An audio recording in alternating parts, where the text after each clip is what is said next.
Bonsoir chers compatriotes.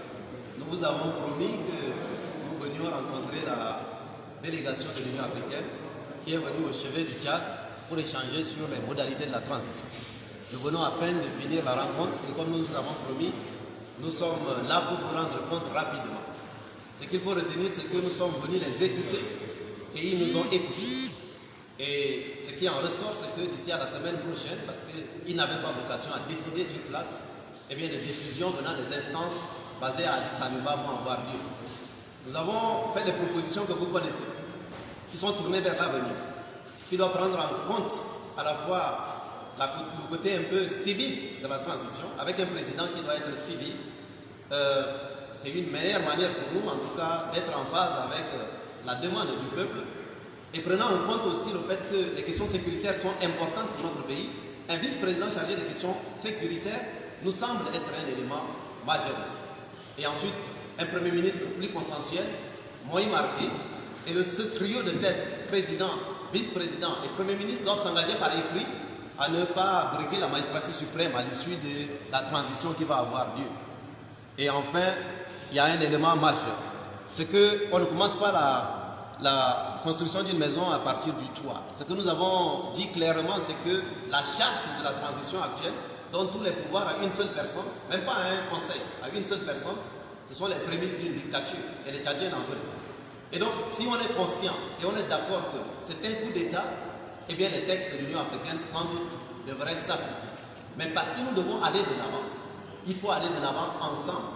Et donc le dialogue dans les 3 prochains mois est fondamental et le rôle du président civil de transition, du vice-président chargé des questions sécuritaires, du Premier ministre à la tête d'un gouvernement, c'est d'organiser ce dialogue dans les 3 mois. À l'issue de ce dialogue, comme à la conférence nationale souveraine, nous devons définir ensemble la durée de la transition, les principes de la transition, les modalités de la transition, et à l'issue de cela, je crois que nous allons aller vers une nouvelle constitution, vers les nouvelles institutions qui vont permettre à tout le monde de présenter devant la nation un projet de société. À ce dialogue, tout le monde doit prendre part, y compris les rebelles, y compris les gens de la diaspora.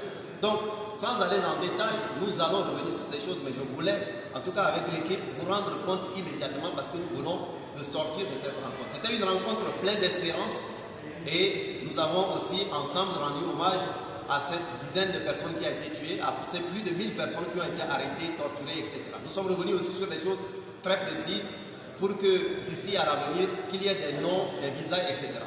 Un point crucial aussi, et je me permets d'en parler maintenant objectivement devant tout le monde.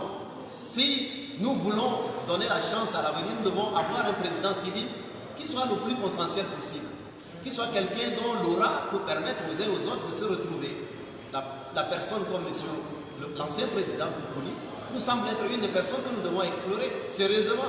Il a été sollicité par l'Union africaine pour aider les autres pays dans les dialogues. Il n'est pas dans une course à une présidence ou à la suite. Il peut donc être une sorte d'autorité morale qui peut rassurer tout le monde. Et à côté de lui, une vice-présidente chargée des questions sécuritaires où les gens du CNP actuellement pourraient s'y retrouver. Et un gouvernement qui n'est pas celui qui est là aujourd'hui, qui est 90% constitué des gens de l'ancien régime, etc.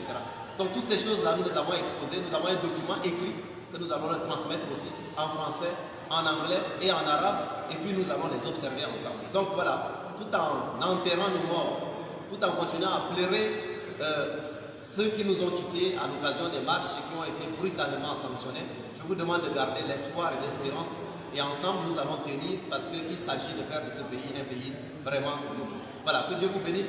Merci de nous avoir suivis et continuons les échanges à l'occasion des autres rendez-vous que nous allons prendre avec vous. Je vous remercie. Merci.